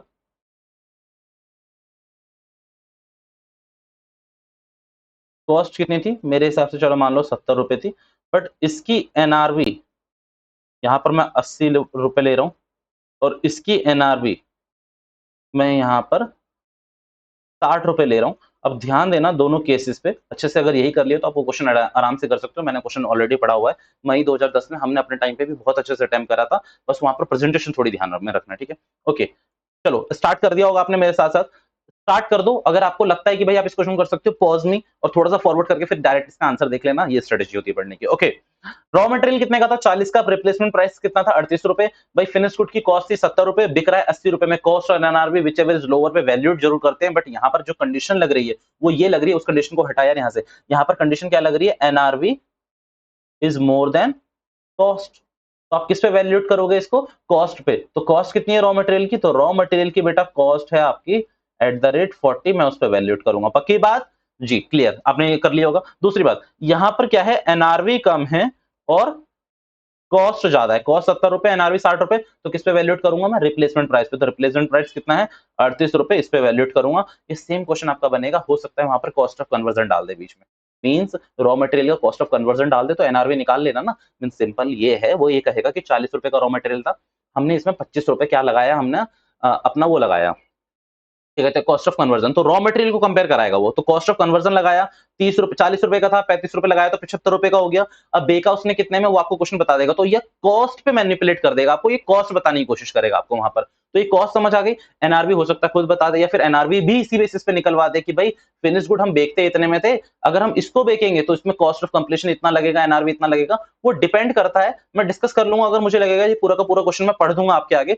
अभी के लिए मैं आज से आगे बढ़ रहा हूँ। ये मेरे दो कॉन्सेप्ट हो गए हैं, मैं भी क्वेश्चंस पे आऊंगा इसके दोबारा से, टेंशन ना लो, ठीक है। ये दो तीन चीजें तो हो गई मेरी इंपॉर्टेंट। अब मैं आ रहा हूं अपनी कैलकुलेशन ऑफ कॉस्ट पे, ठीक है। अब ये कंप्यूटेशन ऑफ कॉस्ट है, वो ध्यान से सुन लेना। ये कॉस्टिंग में आप ऑलरेडी कर चुके हो, बट एएस ने भी इसके पीछे अपना लॉजिक दे रखा है, क्योंकि भैया वो कहता है कि कॉस्टिंग के हिसाब से हम अपनी फाइनेंशियल अकाउंटिंग नहीं चला सकते। ध्यान से सुनना, यहां पर बोल रहा है कॉस्ट ऑफ मटेरियल आना चाहिए। भैया कॉस्ट ऑफ मटेरियल में ना जिस चीज का आपको आईटीसी मिलने वाला है वो आप अपना उसमें इंक्लूड नहीं करोगे, क्योंकि इसमें कॉस्ट आपकी ऑलरेडी कम हो जाएगी। लेट से 10,000 रुपए के आपके गुड्स थे, जिसमें 2,000 रुपए आपका जीएसटी जुड़ा हुआ था, और जिसके लिए आप अवेलेबल हो कि आपको आईटीसी मिल जाएगा उसका, तो आपकी कॉस्ट ऑफ मटेरियल सिर्फ 8,000 ही आपको लेनी चाहिए। ये मैं सिंपल भाषा में आपको बता रहा हूँ, क्लियर है यहाँ तक? ये बातें तो आप कह रहे हो ना कि ये तो बच्चों वाली बातें, हमें क्या बता रहे हो, हम टैक्स में पढ़ते हैं, आईडीटी में पढ़ते हैं, कॉस्ट में पढ़ते हैं, यहाँ पढ़ रहे हो आप, अलग क्या पढ़ा रहे हो? मैंने कहा बिल्कुल सही बात है, रेलेवेंस यहीं से होगा नालायक हो, रेलेवेंट तो यहीं से होगा ना, कॉस्टिंग की भी जो वो होगी, कॉस्टिंग कर रहे होगे यहीं से होता है। आपने खुद खुद पढ़ लेना, मैं कॉन्ट्राडिक्ट नहीं कर रहा किसी सब्जेक्ट के संग, but that is the thing कि अगर आप एएस2 को फॉलो नहीं करोगे तो कॉस्टिंग बिगड़ जाएगी ना।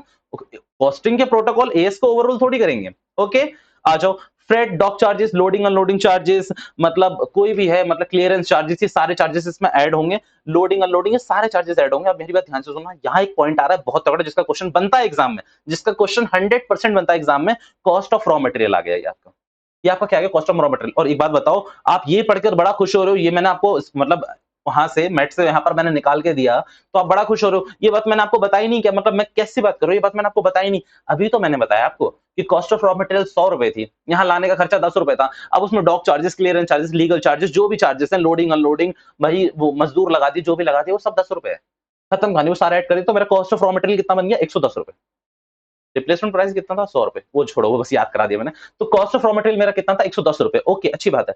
ध्यान से सुनना बेटा, गुड्स को लाते समय दो तरीके के लॉस होते हैं, या तो नॉर्मल लॉस या एबनॉर्मल लॉस। नॉर्मल लॉस क्या होता है भैया, आप मान लीजिए कि आपके 2-3 आइटम 5-10 यूनिट खराब हो गई, वो अलग बात है, वो नॉर्मल लॉस होता है। आपका शिप आ रहा था, वेसल से आ रहा था और वेसल ही डूब गया पूरा का पूरा। ये नॉर्मल लॉस है क्या, ये एबनॉर्मल लॉस है। चोरी हो गई आपके, भाई 2000 मतलब डब्बे मंगाए थे, 100 डब्बे चोरी हो गए, ये नॉर्मल लॉस है क्या। चोरी हो रही है, आप रोक क्यों नहीं रहे हो, आप वहां पर अपना इंस्पेक्टर क्यों नहीं बैठा रहे हो, आप अपने बिजनेस का कोई बंदा वहां पर क्यों नहीं भेजते हो कि भाई तू जा अच्छे से लेके आ, क्योंकि टूट फूट आपके हाथ में नहीं है ना। टूट फूट हो सकता है भाई कंसाइनमेंट लोड करते समय, अब उसके अंदर थोड़ी घुसेगा कि कोई ऑफिसर कंसाइनमेंट के अंदर घुसा हुआ है, हाँ आराम से डालो, ऐसा तो नहीं हो सकता। तो देयर इज अ चांस कि नॉर्मल लॉस भी हो सकता है, एबनॉर्मल भी हो सकता है। Cost of accounting as well as AS two कहता है कि नॉर्मल लॉस को तो हम रिकॉग्नाइज कर लेंगे, एबनॉर्मल लॉस को हम चार्ज करेंगे। ध्यान से सुनना क्या कर कहता है ये, नीचे आके पढ़ लो, समझ कुछ नहीं आने वाला, क्योंकि ये तो बुक में भी लिखा हुआ है। यहाँ पर लिखा हुआ है, ओके मेरी गलती, ध्यान से सुनना। कॉस्ट ऑफ रॉ मटेरियल यहाँ पर मैंने लिखा है before normal loss, cost after normal loss. भाई आपको आफ्टर नॉर्मल लॉस निकालना है, क्योंकि नॉर्मल लॉस उसमें हम उसमें चार्ज करने देंगे। ध्यान से सुनना, इसका एक एग्जांपल आ रहा है, तब इसकी बात बैठेगी एकदम क्लियर आपके दिमाग में। ओके, एग्जांपल नंबर 4, ध्यान से सुनना। आपने रॉ मटेरियल की कितनी यूनिट्स खरीदी, 100 यूनिट्स एट द रेट 50, छोटा आदमी है, रॉ मटेरियल की 100 यूनिट्स खरीदी at the rate of 50। Normal loss कितना हो गया, मीन सब आपको क्वेश्चन बता देगा, आपको कैलकुलेट नहीं करना कौन सा लॉस है। नॉर्मल लॉस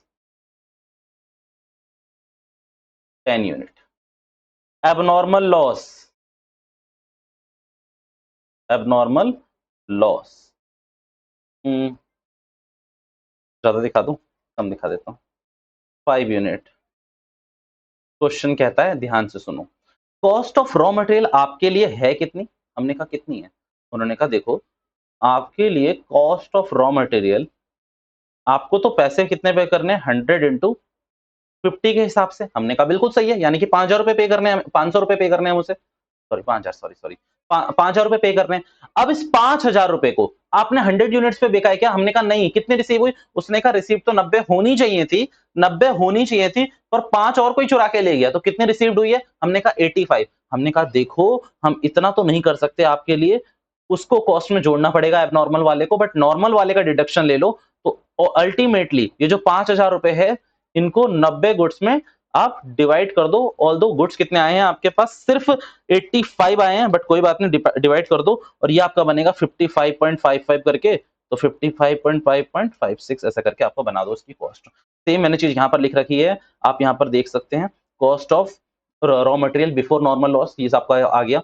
टोटल इनपुट में से नॉर्मल लॉस माइनस कर लो बेटा, ये आपको मिलेगा, आपके स्टडी मैट का क्वेश्चन है, ये मैंने चेक कर लिया है, वहां पर सेम यही चीज बोल रही हुई है। वहां पर आपको बोला हुआ है नॉर्मल लॉस था 10% या 15%, और जो एक्चुअल इनपुट रिसीव्ड हुआ है वो काफी ज्यादा हुआ है। जैसे कि 5,000 का 10% होता है 500 यूनिट्स। अब 5,000 आपने कंसाइनमेंट मंगाए, 10% आपका वेस्ट हो रहा था, तो 500 आपके वेस्ट हो रहे थे, तो बचे कितने, तो 4500। वो कह रहा है 4200 आए हैं, तो what is this 300 units, these 300 units are actually abnormal loss, but हम इसे कोई फर्क नहीं पड़ता, हम कितने पे चार्ज कर देंगे, 4500 पे कर देंगे, ये नॉर्मल लॉस का हमारा पार्ट था। फिर कॉस्ट ऑफ कन्वर्शन और कॉस्ट ऑफ फिनिश गुड आ गया आपका। मजे की बात यह है कि ऐसे क्वेश्चन बहुत कम पूछे जाते हैं, क्योंकि कॉस्टिंग में आ जाते हैं ऐसे क्वेश्चन, बट अभी के लिए ऐसा क्वेश्चन पूछा भी जाता है, पूरा एक्चुअली नहीं पूछा जाता। अब यहाँ पर एक पॉइंट मैंने ऐड कर दिया, दूसरा पॉइंट एक और ऐड कर रहा हूँ। कॉस्ट ऑफ कन्वर्जन में बेटा आपके फैक्ट्री ओवरहेड होते हैं। अब फैक्ट्री ओवरहेड को दो तरीके से बांट दो भैया, कौन कौन से, वेरिएबल और फिक्स्ड। वेरिएबल को जाने दो, फिक्स्ड पे आ जाओ। ध्यान से सुनना, कॉस्ट ऑफ कन्वर्जन पे फैक्ट्री ओवरहेड होते हैं दो तरीके के, एक फिक्स्ड और एक क्या होता है, वेरिएबल। अब फिक्स वाले में तो क्या है कि, वेरिएबल वाले में तो क्या है, मैं एक कारीगर था, मैं आया, मैंने कहा आप क्या बनाते हो, उन्होंने कहा मैं माउस बनाता हूं। मैंने कहा ठीक है, बहुत सुंदर माउस। अब हमने ये बोला उनसे, ये माउस की नहीं जो बटन है ये लगाने में आ जाया करूंगा, पर 1 रुपए पर यूनिट लूंगा। आपने कहा कितने लगाओगे एक दिन में, हमने कहा आपसे उसको क्या मतलब, हम 1000 लगाएं, आप 2000 तो हम 2000 रुपए लगा देंगे, हम 2000 रुपए लेके चले जाएंगे, अच्छी बात। अब यहां पर एक और आपका बंदा आया, उसने बोला माउस बनाते हो अच्छी बात है, मैं इसकी कोटिंग कर दूंगा, मीन्स इस पे कलर कर दूंगा। तो उन्होंने कहा कितने रुपए लोगे? उन्होंने कहा मैं 10,000 रुपए लूंगा। मैंने कहा कितना? उसने कहा 10,000 रुपए लूंगा मैं 1000 यूनिट पे।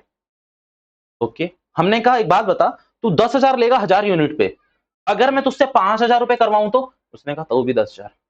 हमने कहा तेरे से 8,000 कराऊं तो भी 10,000। अगर मैंने कहा तुझसे मैं 9,000 कराऊं तो? आपने कहा 10,000।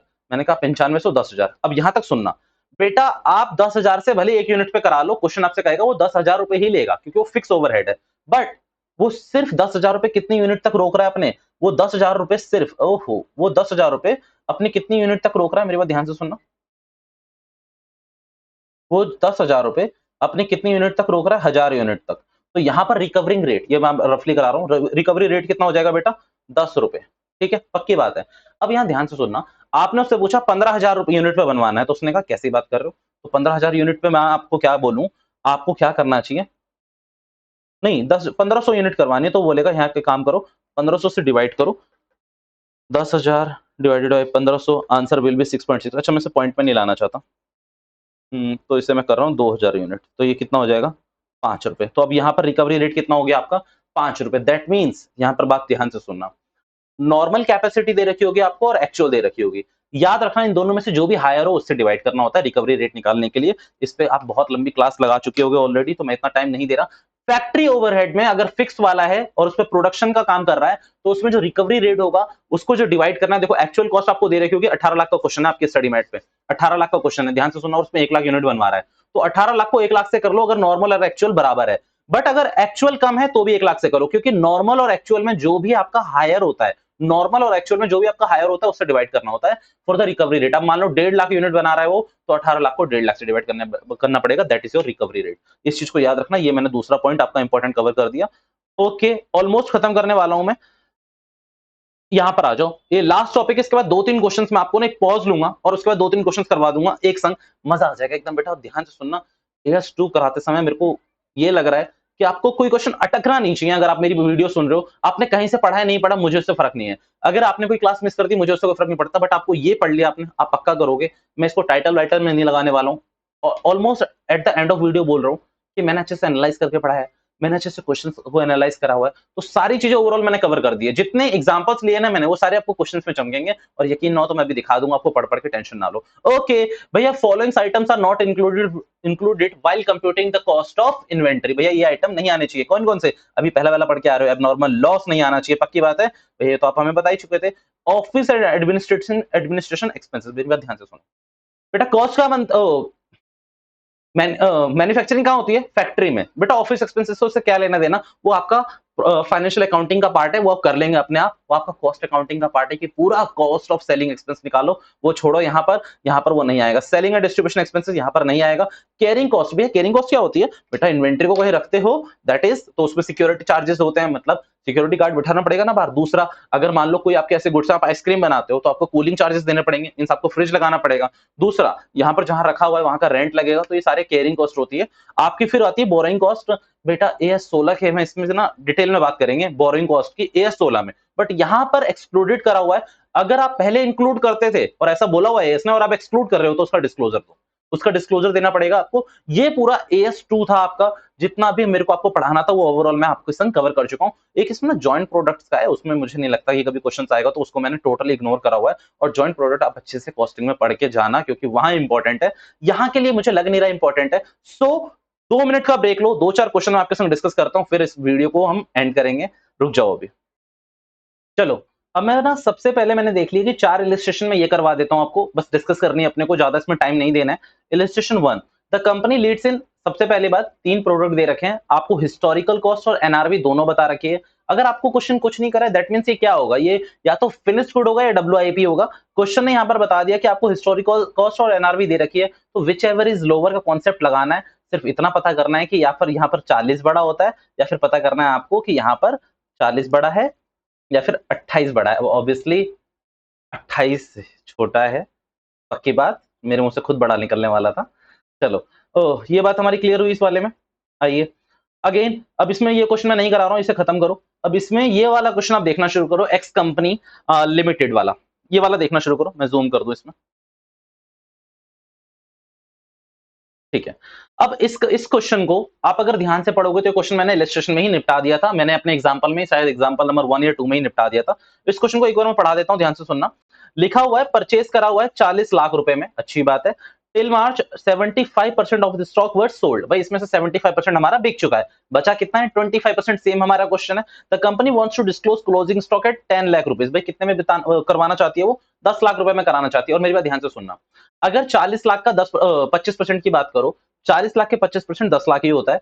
तो इसमें सिंपल, इसमें करना चाहती है कंपनी, ठीक है। अब आप पता है यहां तक जो एक अकाउंटेंट होगा वो ये बोल देगा बिल्कुल सही है, करो करो यहीं करो, क्योंकि अकाउंटेंट को एस टू की नॉलेज नहीं है। बट आप एक चार्टर्ड अकाउंटेंट बनने वाले हैं, तो आप उसे क्या बोलोगे? गलत बात। ये कॉस्ट है, व्हाट इज एनआरवी? तो एनआरवी अब निकलेगी 11 लाख रुपए का माल बिक सकता है, जिसमें 10% क्या था हमारा? सेल एक्सपेंस है। तो भाई 11 लाख का 10% है, तो इसमें काम करो ना, 11 लाख का सिर्फ 90% निकाल लो। कितना निकलेगा? मेरे हिसाब से तो ये निकलेगा 9,90,000, बट फिर भी 90%, 9,90,000 निकल गया। अब देख लो कॉस्ट कितनी है? 10 लाख रुपए। एनआरवी कितनी है? 990। किस पे डिस्क्लोज करोगे? 990 पे। यही आपका क्वेश्चन बता रहा होगा, इलस्ट्रेशन 3। ये भी हम कवर कर चुके हैं, ये एबनॉर्मल लॉस के लिए है। अब यहां पर ध्यान से सुनना, आपको बोला हुआ है कि प्रोडक्शन यूनिट्स में 5% ऑफ इनपुट क्या होंगे हमारे? नॉर्मल वेस्ट होंगे, ठीक है। यानी कि कितने? 250 यूनिट्स, ठीक है। MT of input were input in process resulting is wastage of 300 MT. भाई कोई एमटी कोई प्रोडक्ट था, तो भाई यहाँ जो 50 रुपए का है ये क्या है आपका? एबनॉर्मल। तो बेटा आपको क्या करना? 5000 इंटू 1000 करना है और डिस्क्लोज करना है इसको 4750 पे, क्योंकि ये जो 50 के हैं ये हम चार्ज कर लेंगे। इन्होंने भी यही करा होगा। आगे आ जाओ, क्या दिखा रखा है ये देख लो, 1052.625 कैसे निकला है मैं बता देता हूं, दोबारा से देख लो। आपको यहाँ क्या करना है? कितनी यूनिट्स थी आपकी बेटा यहाँ पर? मैं दोबारा से देख लूं।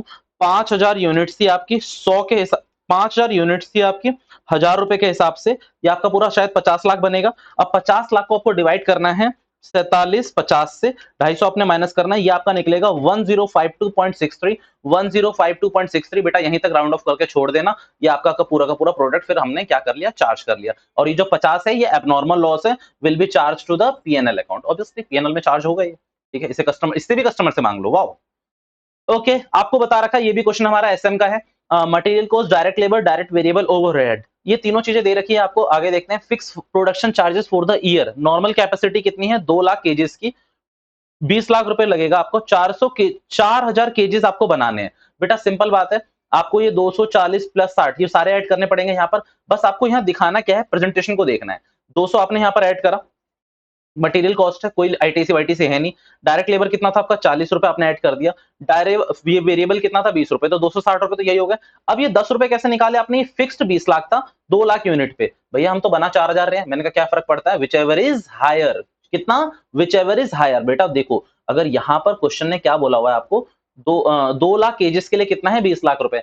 आपको फर्क नहीं पड़ता, विच एवर इज हायर। भले ही आप कितना बना रहे हो यहाँ पर? 4000 केजेस ऑफ फिनिश गुड। आपको क्या करना है? Whichever is higher. तो कौन सा हायर है? एक्चुअल, यहाँ पर एक्चुअल नॉर्मल वाला हायर है, एक्चुअल वाला कम है, तो नॉर्मल वाले से हम डिवाइड करके यहाँ पर इसका ओवरहेड रिकवरी कॉस्ट निकालकर खत्म करेंगे। क्लियर बात? अब ना 2-3 क्वेश्चन मैं पढ़ रहा हूं आपके संग, ध्यान से सुनना। ये जो आपका एक्स लिमिटेड वाला था ना, जिसमें 40 लाख रुपए दे रखा था, ये हमारा प्रैक्टिस मैनुअल का क्वेश्चन है जो हम एसएम में डाल चुके हैं। बताना इसलिए जरूरी है क्योंकि रेलेवेंस क्वेश्चन होगा, इसलिए डाला हुआ है।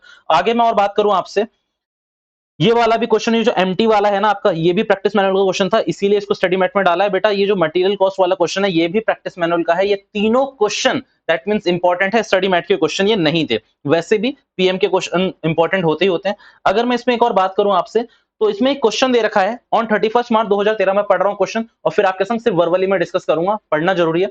On 31st March 2013, a business firms finds the cost of partly finished unit on the date is 530। पहली बात, मेरी बात ध्यान से सुनना है यहाँ पर मेरी बात ध्यान से ये सुननी है आपको। एक मिनट रुकना, यहाँ पर मेरी बात आपको ध्यान से ये सुननी है। ये जो पार्टली फिनिश्ड गुड है, इसका मतलब क्या है? डब्ल्यूआईपी। तो डब्ल्यूआईपी की कॉस्ट कितनी है? 530 रुपए। The unit can be sold, the unit can be finished in 2013-14 by an additional expenditure of 310 रुपए। यानी कि 530 रुपए की आपकी कॉस्ट थी, 310 रुपए और लगाओगे तो आपका क्या बन जाएगा? ये फिनिश्ड गुड बन जाएगा। बट डब्ल्यूआईपी में थोड़ी सी क्वालिटी अलग होती है। अच्छा मैं दिखा दूं इसका क्वेश्चन कहां करा था हमने?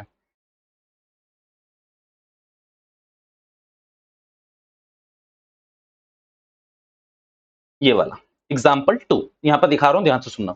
तो बेटा 530 रुपए का WIP का कॉस्ट था, अगर 310 रुपए और खर्च करते तो फिनिश गुड बन जाता, एंड फिनिश गुड कितने में सोल्ड हो सकता था, 750 रुपए में सोल्ड हो सकता था, subject to the maximum, subject to the payment of 4% brokerage देनी है हमें। अब बताओ किस में करोगे, तो सिंपल बात ये रहती मेरी, सबसे पहले मैं करता 750 और उसका निकालता 4%, तो वो निकल रहा था मेरा 30 रुपए।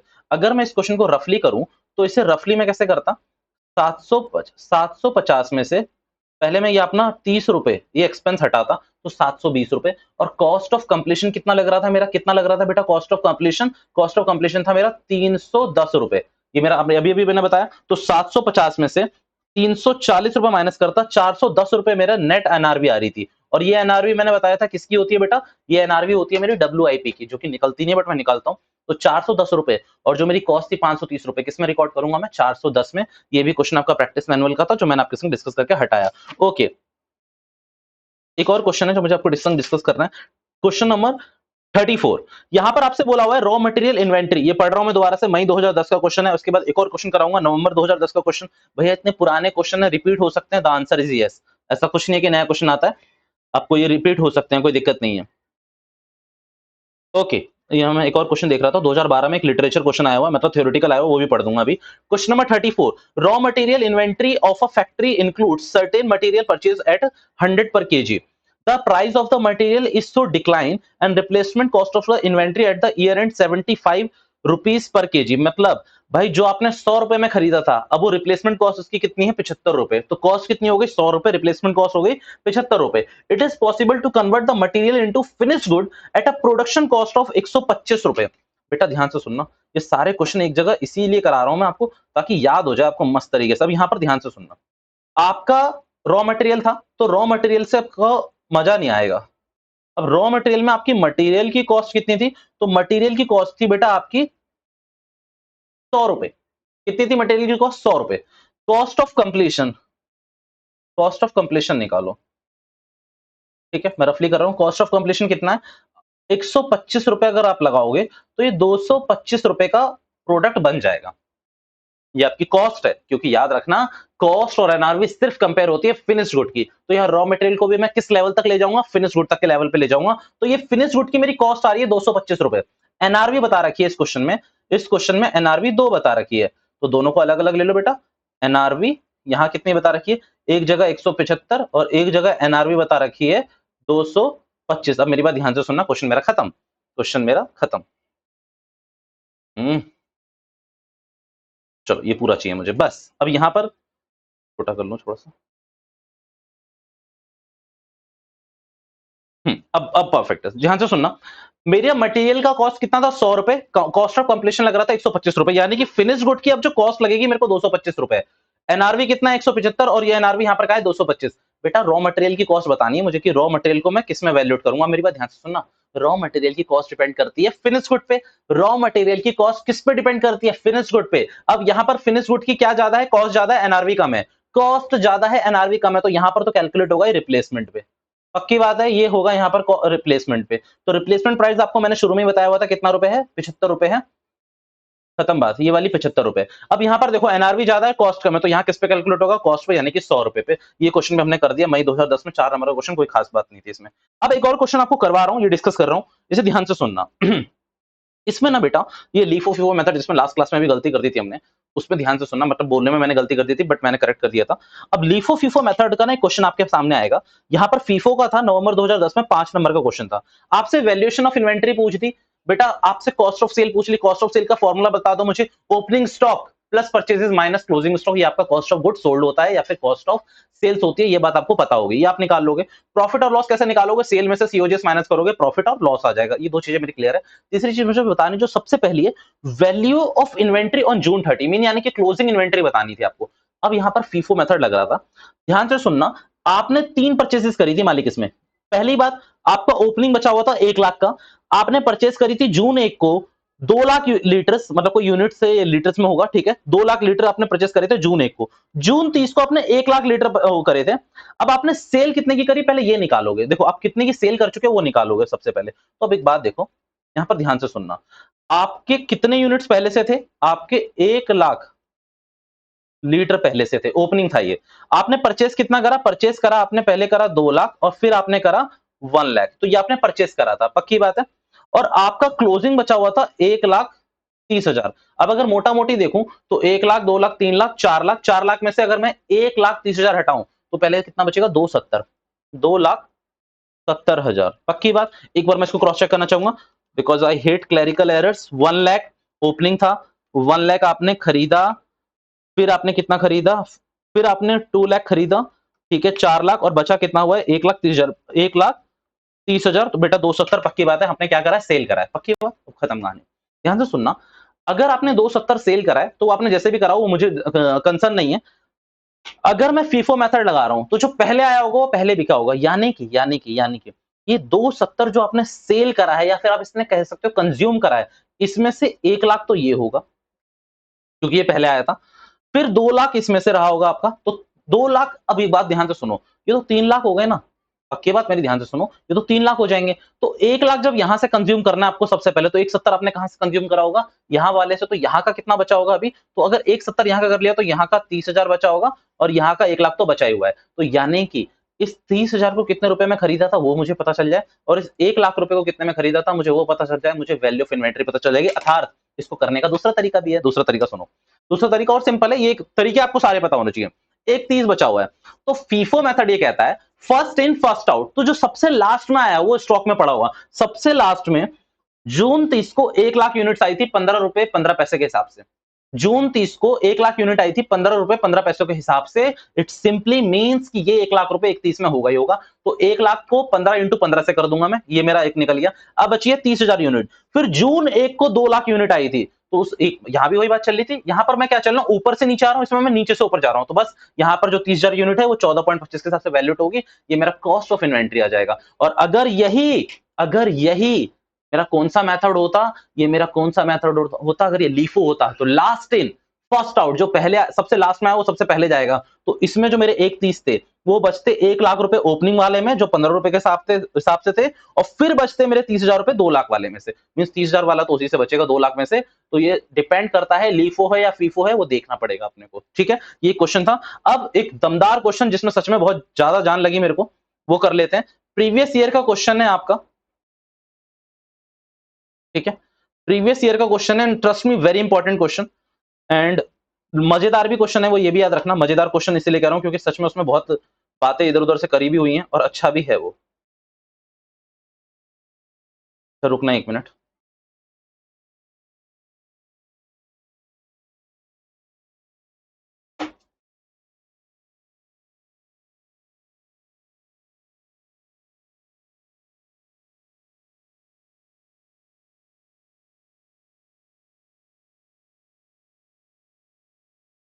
एक मिनट मैं उस क्वेश्चन को निकाल लूं, फिर मैं आपको कनेक्ट करता हूं।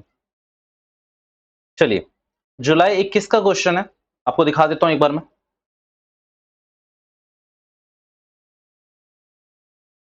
जुलाई 21 के एग्जामिनेशन में पूछा गया क्वेश्चन था, मींस आपके लास्ट टू लास्ट अटेम्प्ट में। लास्ट अटेम्प्ट दिसंबर 21, उसके बाद अभी तक तो हुए नहीं है ना, पक्की बात, कंफर्म हो, कहीं पता चलना वहीं के एग्जाम हो चुके हैं तब ये वीडियो देख रहे हो तो एग्जिट कर देना।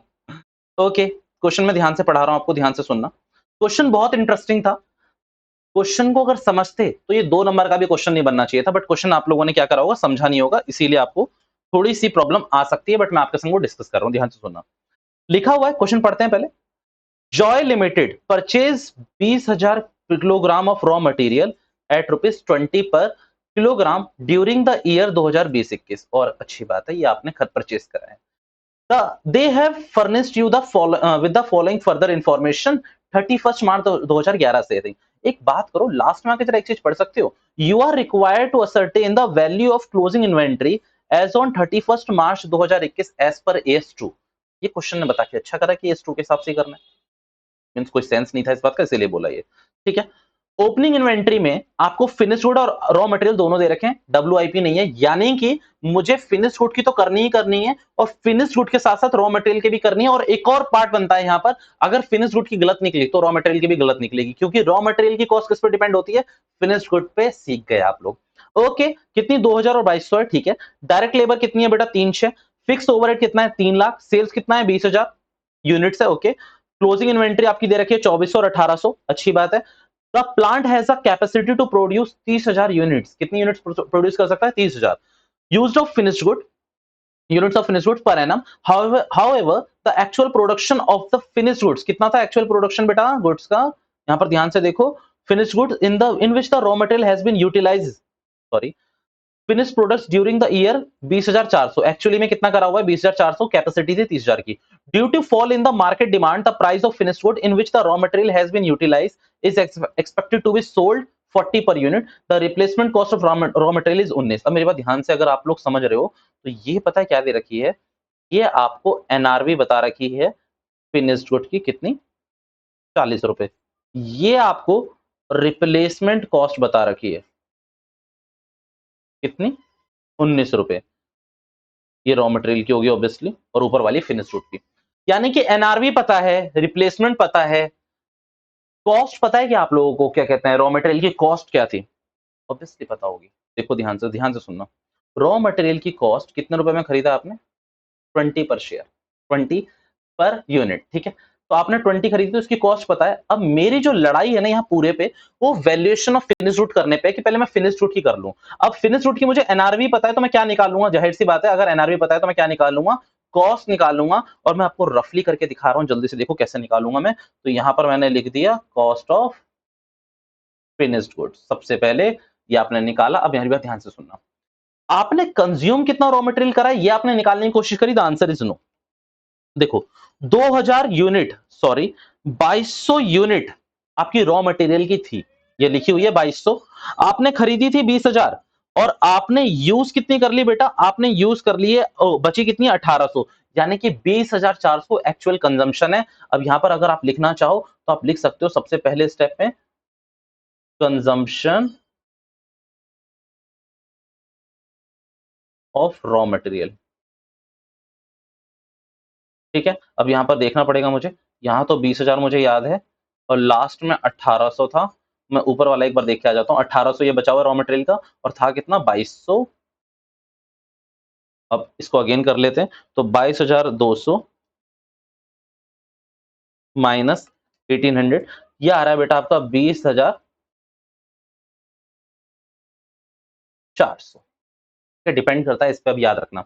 ओके, अब निकालना, स्टेटमेंट बनाना शुरू करोगे आप लोग. सबसे पहले क्या कॉस्ट निकालने के लिए क्या करोगे, मटेरियल. तो मटेरियल बेटा 20,400 के हिसाब से कितने रुपए के खरीदा था, 20 रुपए के हिसाब से खरीदा था. और आप यहां पर भी दे सकते हो, यहां पर मैं एक चीज में दिखाऊंगा, ये जो बचा हुआ भी था ये भी 20 रुपए के हिसाब से ही था. आप डिवाइड करके देख लेना, 20 रुपए के हिसाब से मिलेगा आपको. तो चलो हमने ये कर लिया. तो 20,400, ये बाद में कर लूंगा कैलकुलेशन. भैया डायरेक्ट लेबर भी थी क्या, मैंने कहा शायद तो थी. डायरेक्ट लेबर भी है और फिक्स ओवरहेड भी है, अच्छी बात है, और कुछ नहीं है, फिक्स ओवरहेड. तो चलो डायरेक्ट लेबर कितनी थी मैं आपको वो दिखा दूं. तो 3, 6 और 3 लाख. तो इसको पूरा पूरा कैरी फॉरवर्ड करो. 3,06,000 और 3 लाख. 20,400 को अगर आप 20 से करोगे तो बेटा ये निकलेगा आपका 4,08,000. कैलकुलेशन को लिख लो, 4,08,000. ये और कुछ आ रहा है क्या इसमें, और कुछ भी बचा हुआ है कि आपका, मेरे ख्याल से तो और कुछ भी नहीं बचा. ये आपकी पूरी इन्वेंट्री की कॉस्ट आ जाएगी. चलो देखते हैं. 3,06,000, 3 लाख, ये आ रहा है आपका 10,14,000. पक्की बात है, 10,14,000. अब ये कितनी यूनिट्स बनी थी आपकी, ये बता सकते हो आप. अब सिंपल है, आपके मन में सवाल आ रहा होगा कि ये यूनिट्स कितनी बनी, तो यही आ रहा होगा ना. तो 10,14,000 को आपको यहाँ पर डिवाइड करना चाहिए कितनी यूनिट से, बताओ. मतलब आपके हिसाब से कॉस्ट कितनी बनी. अच्छा पहले, सबसे पहले एक बार एक और देख, एक और चीज मैं क्रॉस चेक करने जा रहा हूँ, क्या यहाँ पर कोई और कॉस्ट तो मैंने मिस नहीं करी है, और कोई कॉस्ट मिस करी है मैंने, और कोई कॉस्ट तो नहीं करी है. एक चीज और देख लूं मैं, 2000, 2000, 20,000 माइनस 1800, ठीक है.